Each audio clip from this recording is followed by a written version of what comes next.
contre lui. Il prend sa Bible, parce que c'est ça qu'il faut aussi dire dans chaque église. Il faut dire que Kibangu lisait la Bible. Et la Bible parlait de qui? Elle parlait de qui? De Jésus. Il faut le dire. Donc Kibangu, il a eu l'esprit de révélation parce qu'il a su lire les Écritures mieux que tous les autres. C'est ça. Il a su lire les Écritures mieux que tous les autres. C'est pour ça qu'il a pu sortir des prophéties comme ça. C'est pour ça qu'il a pu dire que l'homme noir deviendra blanc. Pourquoi? Parce qu'il avait senti ça et il était seul avec sa Bible. Donc qu'est-ce qu'il faut retenir aussi de l'esprit de Kibangu? C'est qu'il a eu le courage. Il a eu le courage de dire non. Lui tout seul. Tout un empire contre lui. Vous imaginez à l'époque les militaires, les soldats. Et lui il dit non. Moi je vais parler. Je veux l'indépendance. Je veux la liberté. Mettez-moi, tuez-moi. Ok, je viens, je suis là. Mettez-moi en prison. Ok, je resterai en prison. Mais je veux mon indépendance. Donc il est mort pour vous. Kibangu, il a fait plus d'années de prison que Mandela. Mais vous connaissez Mandela, vous ne connaissez pas Kibangu.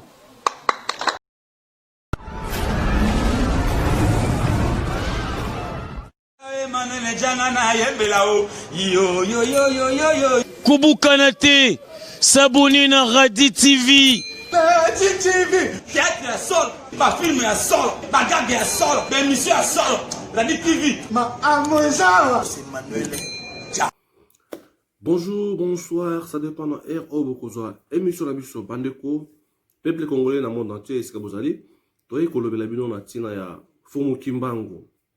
Bandeko la biso, émission à l'autre lobela Fumu Kimbangu.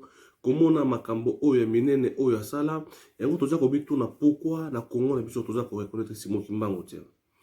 To sala bomona to sala émission chaque samedi ya ko expliquer na mbuta kosi juste ko expliquer bino mais batu mingi ba congolais baza quand même na facilité te ko comprendre makambo to lobaka na émission na to linga to la kisa ba congolais mutu oyo Nzambe akotaki pe utiliser katinda kiye pour na Congo na biso. Mais peuple congolais lokola ye andimaka oyo mundele asalaka nde amonaka malamu.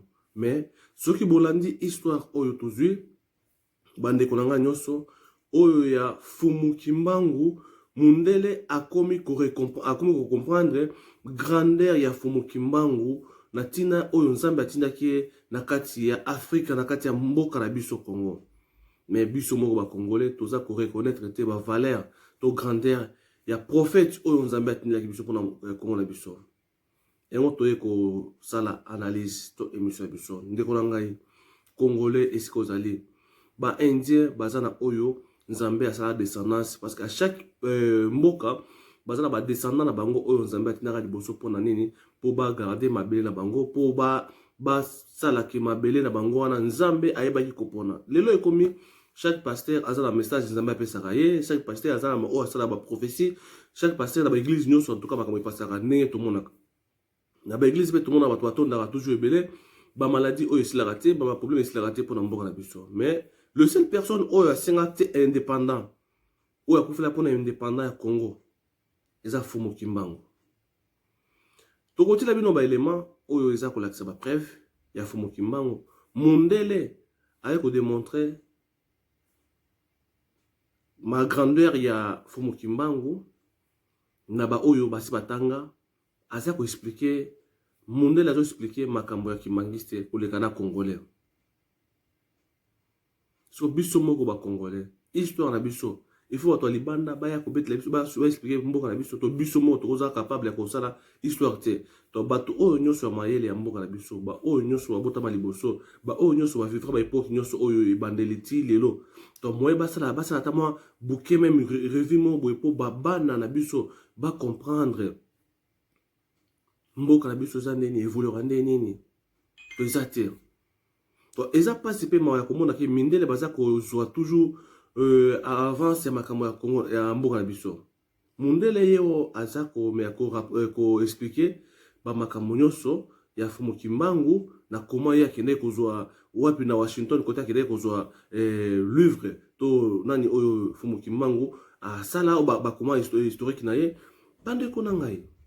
Mais biso moko ba congolais pourquoi toza ko valoriser prophète na biso te. Kana ba kinzambe nzambe oyo prophète pasteur bandi koloba n'importe quoi oyo tozolanda. Bato mosusu bazo ko respecter ba prophète bango ba prophétie mikolo oyo. So prophète pasteur na pesi prophétie, a pesi na date. Boko mona oyo sa na date te. To mona bato ebele ba pesi ba prophétie lukuta ne wana pe tira osala matin. Na novembre, ba pesi na novembre, na ko sala bona bona, na osala bona bona et sala te. Mais mutu oyo akufela mboka na biso. Mutu oyo ba pinira ye pour la mboka na biso. Ba boma pour la mboka na biso. Mais tout ça to reconnaître ka été. Eza passé paiement. Bola nana no image oyo ya mundele a expliquer eza une image tozui bande comme so asalaki yango tozui yango to me yakolakisa parce que eza image faut mokilomba ba senti ba yeba ba congolais ba comprendre qui est Fumu Kimbangu. Bola nango après la simato qui n'est là.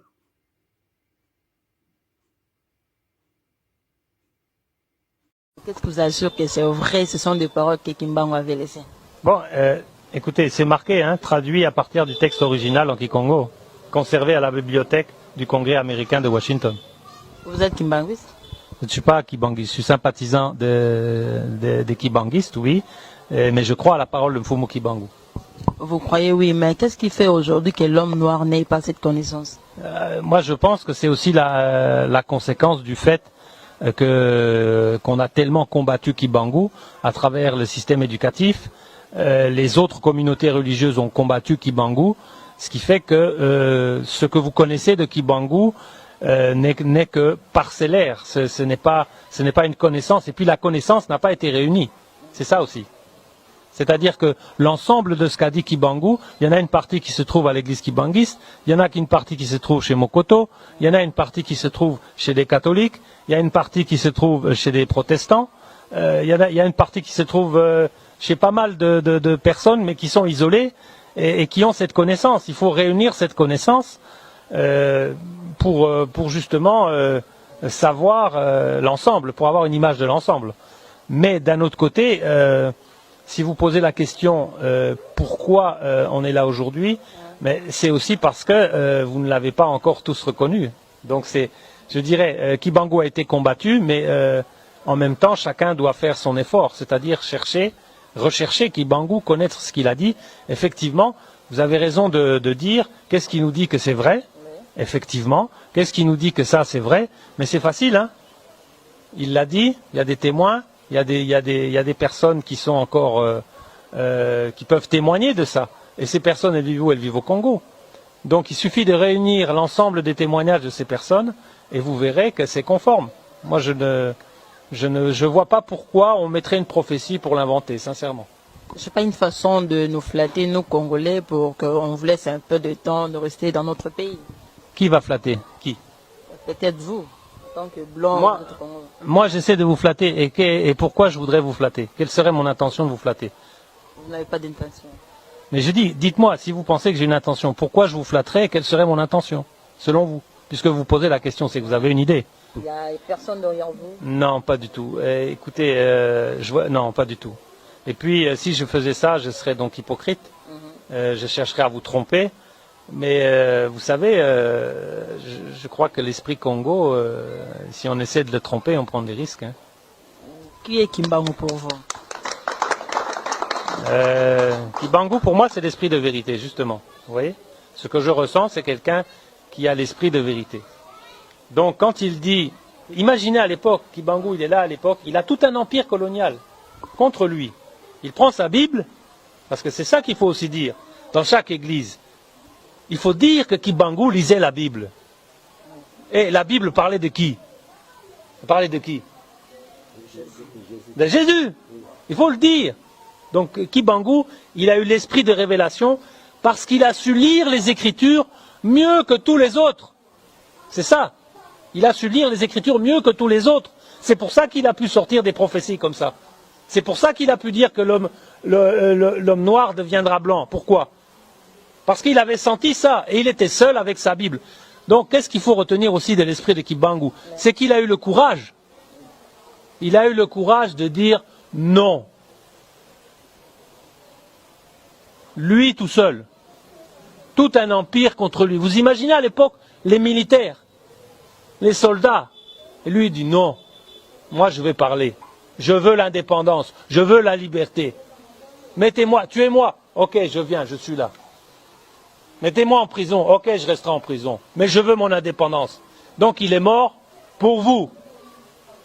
Kibangu, il a fait plus d'années de prison que Mandela. Mais vous connaissez Mandela, vous ne connaissez pas Kibangu.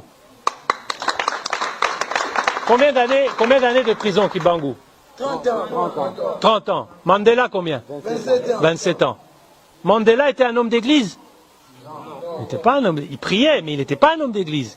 Kibangu, c'était un homme d'église. Donc il avait Dieu avec lui. C'est pour ça qu'il a dit, ce message, c'était pour vous prévenir, pour vous préparer tous. Pour vous préparer, quand il dit soyez honnêtes, il vous dit lisez la Bible. Mais n'ayez pas peur, lisez la Bible, mais interprétez-la avec votre cœur congolais, avec l'esprit Congo. Vous voyez, ce n'est pas une église de l'extérieur qui va vous dire quoi comprendre. Non, vous avez l'indépendance de comprendre ça. Vous voyez, donc l'esprit de Kibangu, c'est la force spirituelle. Vous voyez, c'est pour ça que les Blancs à l'époque, ils ont eu peur. L'église catholique, mais elle a eu très peur. Mais tous les gens dans le Bas-Congo à Kinshasa n'allaient plus travailler. Les églises étaient vides. Pourquoi? Parce que Kibangu parlait. Et lui, il ne parlait pas pour vous mentir. Il parlait pour vous libérer. Que faisaient les églises? Les églises, elles étaient envoyées par les colonisateurs pour pouvoir vous calmer d'un côté, mais en même temps prendre vos richesses. Vous voyez? C'est la vérité, il faut pas mentir. S'il y a un de mes ancêtres ou de mes frères français qui dit non, on est venu, on ne voulait pas prendre les richesses. Mais c'est faux. Vous avez même Jacques Chirac qui l'a dit. L'Europe ne se serait pas construite sans les richesses de l'Afrique. Je pourrais vous passer le YouTube. Jacques Chirac le dit. Donc c'est vrai, c'est pas caché. C'est pas caché. Mais maintenant, ce sont vos richesses. Donc qu'est-ce que vous allez faire avec vos richesses? Merci beaucoup. Peuple congolais, j'espère, Bolandi. Beaucoup d'intervention. Beaucoup de papa. Mondele wana alobi a expliqué. Binomoko bozwa conscience et qu'on intérêt quand même. Faut mukimbango zanani pour mboka na biso. Balobi respect zali. Toto sabato yo, nzambe sala grâce pour la bango. Bat oyo nzambe utiliser bango liboso. Ba prophète faut toto sabango. Mboka na biso, j'espère ceux qui toto si faut mukimbango. Tokozwa quand même na ba délivrance ma komebele na mboka na biso. Mais comme toza bat oyo tolingi ko respecter te to ndima ete eza problème makasi pona to évoluer. Bande commission toza ko sala ba chantage te to sala ba blongo te pona to ko kondimisa fumu kimbango e pa ba peuple congolais te.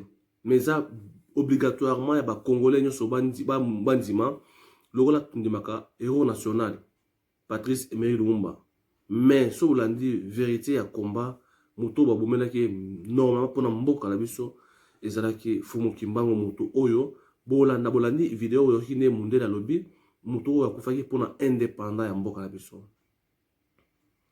Mais congolais te reconnaîtra été as un prophète oyo a mérité quand même d'une respect na mboka na biso.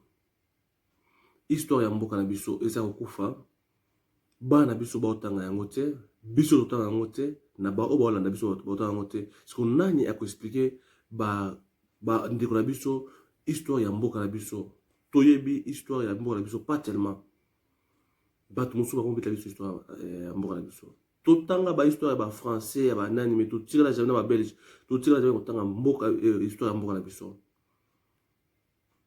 peuple congolais to fona miso o eza ba bloko o to kolakisa bino ba congolais nyoso place bozali bomé akoyeba pourquoi til le to za ko évoluer na mboka na biso et cause une raison ya kotala que prophète o ya bino ba pesa bino ye prophète bo reconnaître te mais ba somalien banani ba reconnaître fumu kimbango to kozo ba témoignage o to inviter bato o Simon Kimbango akendaka ti na mboka na bango aza koleka na ye na oyo basalaka ti balakela bango mabe na mboka wana ti lelo boti na basomalien eza bahistoire tokofungola yango bapakante tofungola yango na baémission mosusu parce que lobi toye tosala émission na Fumukosi mais malheureusement ezwaki temps te tosala yango na Mutakosi mais malgré tozwaki temps te mais bandeko peuple congolais esika nyonso bozali analyse oyo ya lelo tozwi mwa temps moke parce que il faut toexplike bato bamona grandeur ya Fumu Kimbangu mundele babandi kolobela yango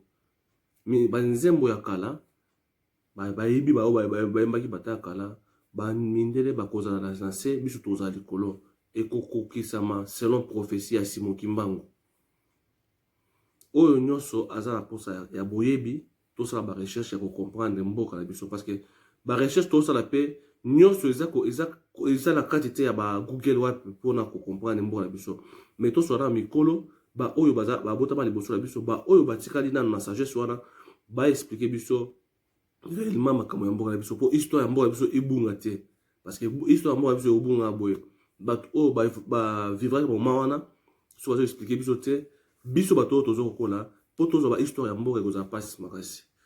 En tout cas, peuple congolais partout vous allez, merci beaucoup. Ezaki message oyo nazwaki na partager na bino bon on est bateau bakomi koloba likambo oyo na kati ya télévision tondimi ya kolekisa yango chaque fois chaque samedi likambo ya Fumu Kimbangu yango mindele pe babani ko reconnaître valeur na ye baza ko reconnaître capacité na ye ba reconnaître as prophète oyo nzambe atinaki pona Afrique mobimba.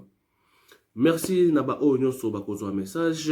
Merci bao bakozwa image na biso ba partager partout émission ya biso eza malamu eza biso ala kati ya télévision eza musala oyo tondimi ya kosala ba recherche ya kopesa information oyo ba population ba consommer ba yo kango po esala bien tozo contribuer na implice ya mboka na biso. Merci en tout cas. Moi avant na si sali solo bandeko li solo ya Judas na Jésus. Judas a telaki Jésus et que Jésus a un homme fort à se libérer. N'enga na komi Judas, tonga na komi Jésus, batu bateki ngai pour ba remplacer moto na sika na ngai pour nga na mona pasi mais nzambe nde akosisa na bino. Na koloba ngai belete. Yo osali ki ye azala awa ngai bazongisa ngai mais nzambe nde akosala bino. Toyebi nyonso wana bosala ki na yebi yango déjà. Eza juste message mo na pesi na batu oyo baza komia kotala émission na ngai. Na système qui est mutango ozonga to kufa menga na za mwana nzambe na kotika mwana nzambe merci na ba oyo nyonso bandeko oyo ndeko na nga za mutu oyo toza koyokana na oyo toza bon nzambe même na bible pe so tali place mo Jésus ba kineko le batire na église alobaki non bandeko na nga za ba oyo toza koyoko to tambola même idée to ndeko na nga za mutu oyo ala na paradis na bolingo ya solo na bolingo intérêt te ya mascarate. Merci en tout cas la Congolais nous sur Zali. To partager message na biso na tina mais to la sa Fumu Kimbangu azali nani dans le monde entier to en Afrique na biso. To partager, beau s'abonner massivement en tout cas bandeko na ngai partout bozali beau s'abonner na tina ya ba musuba rejoindre baza ba membre na biso pour la contribution ya ressources matériel pe na ko tala ne évolution ya nouvelle technologie pour ba information ezala malamu. Merci na Congolais sur Zali.